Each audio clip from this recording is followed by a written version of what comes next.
Bonjour à tous et bienvenue chez Perspective Animée, ici Sanjuan Wolf avec une nouvelle vidéo. Aujourd'hui, je vous amène une vidéo très différente de ce que je vous amène d'habitude. Je vais faire une théorie sur le sujet de One Piece, mais pas sur le manga en soi. Je vais parler en fait de ma théorie sur le light novel de Ace.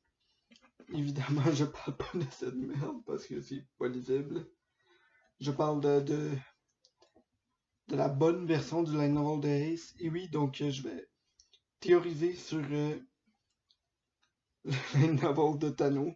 Donc, dans le fond, j'ai vu comme vous les 5 premiers épisodes de sa série. Je n'ai pas vu le sixième et j'ai pas vu les nouveaux chapitres qui n'a pas encore filmé. Donc, je veux dire, c'est des théories. Vraiment, je veux juste dire n'importe quoi dans cette vidéo-là.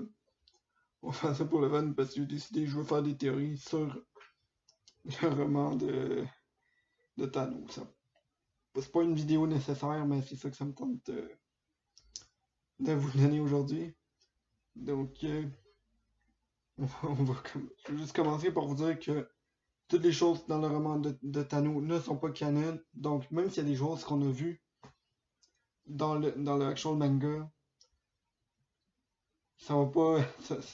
Ça peut être différent dans le light novel, comme on peut décider que dans, dans mes théories, je peux décider que Ace n'a pas la mélanomie, par exemple. Pourquoi? Parce que ça me tente de faire ça dans ma vidéo. Donc commençons. On a comme. Tout ce que je sais pour le moment, c'est que Tano et Douce s'embarquent dans le bateau à la, à la recherche d'une aventure. Donc ils se lancent sur le Grand Line. Et donc, ils commencent à se diriger. Premièrement, je veux juste dire que le Ziguma, donc l'ancien maire, moi ma théorie c'est qu'il échoue dans son but de devenir maire et il se fait envoyer en prison par les Marines et il finit à Impel Down. Et vu que tout ce qui est dans One Piece est relié, lorsque Luffy est allé à Impel Down, il a libéré Ziguma, parce que c'était un des prisonniers du niveau 1. C'est pas vrai. On fait des liens avec l'histoire actuelle. Maintenant, on va rentrer dans l'affaire complètement ridicule. Je dis que prochain épisode, Ace va rencontrer Bartholoméo. Il va y avoir un petit combat entre les deux que Ace va remporter parce qu'à l'époque, Bartholoméo n'avait pas encore ses habiletés de fruit du démon et ce n'était qu'un simple bandit. En fait, c'était un chef de mafia. Et donc, Ace va avoir battu Bartholoméo. Et donc, ça c'était le moment par rapport à Ice Blue. Et je sais qu'en ce moment, il est en train de finir la saga de Ice Blue, mais je pense qu'il va bientôt commencer la saga euh, sur le Grand Line. Donc, je me dis, il sort sur le Grand Line. Première île qui tombe, c'est une île inconnue dans laquelle il rencontre donc le personnage. En fait, il rencontre pas de personnage. Il finit sur une île où il trouve deux fruits du démon. Et il se mange le premier qui ça se donne. C'est le fruit de la girafe. Pourquoi pas? J'ai fait de mes recherches en fait, puis techniquement au moment où Ace est pirate, Kaku n'a pas encore mangé son fruit, donc pourquoi pas? Il aurait pu manger le fruit de la girafe à la place. Donc dans l'univers de Tano, Ace n'a pas le mélanomie, mais il a le fruit de la girafe. Et Douce, lui, va manger le deuxième fruit du démon parce que, oui, ça s'est donné que cette île-là avait deux fruits du démon. C'est une île qui a pas de nom parce que j'ai décidé de pas y en donner. Donc, le fruit que Douce mange, c'est le Pika Pikanomi, le Pico Piconomi. Donc, le fruit des Picomètres, ça te permet de faire des sondages de puissance de personnages sur Picomètre. Donc, comment ça marche ce fruit-là? C'est, comme je dis, c'est le fruit des picomiteurs. Donc, tu fais un sondage. Donc, par exemple, 12 peut faire un sondage. Qui gagne entre Ace et Shiki le lion d'or? Parce que, vu que vu que le roman de Thanos n'est pas canon, on va décider d'inclure un personnage non canon dedans. Donc ils font le sondage.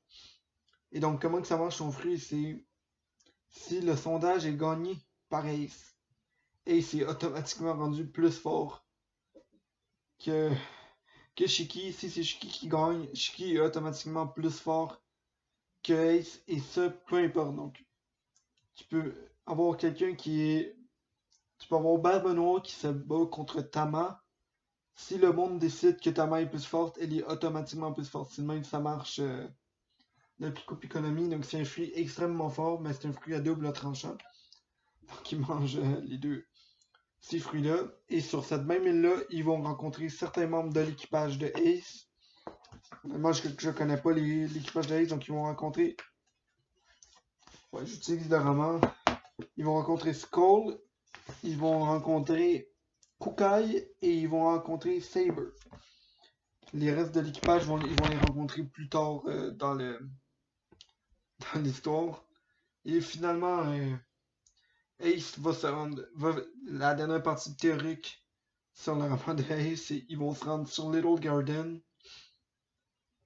où ils vont rencontrer les géants Dory et Bruggy. Pas Druggy, qu'est-ce que ça c'est son frère qui est à Elbaf, qui est un gros cocaïnomane, donc pas Druggy, Dory et Bruggy. Donc ils vont rencontrer ces deux personnages-là.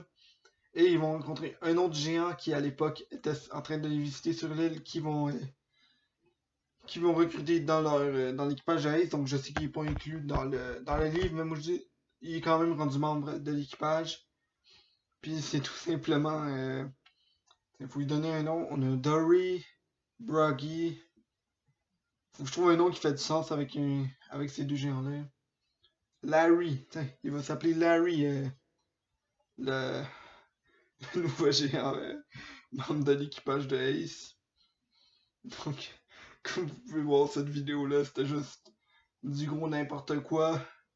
Ça me tentait de faire cette vidéo-là, c'est tout ce que je dis en ce moment, c'est que du filler, c'est que des théories ridicules. Donc c'était San Juan Wolf, je sais vraiment pas pourquoi j'ai fait cette vidéo aussi, mais merci d'avoir écouté et je vous suggère d'aller trouver notre nouveau podcast de la chaîne de perspective animée avec Shiki, Itano et moi-même, dans lequel on discute de manga. Donc c'est vraiment juste c'est un podcast, c'est un club de lecture dans le fond. Et je vous invite à aller regarder ça. Donc c'était San Juan Wolf, bonne journée tout le monde.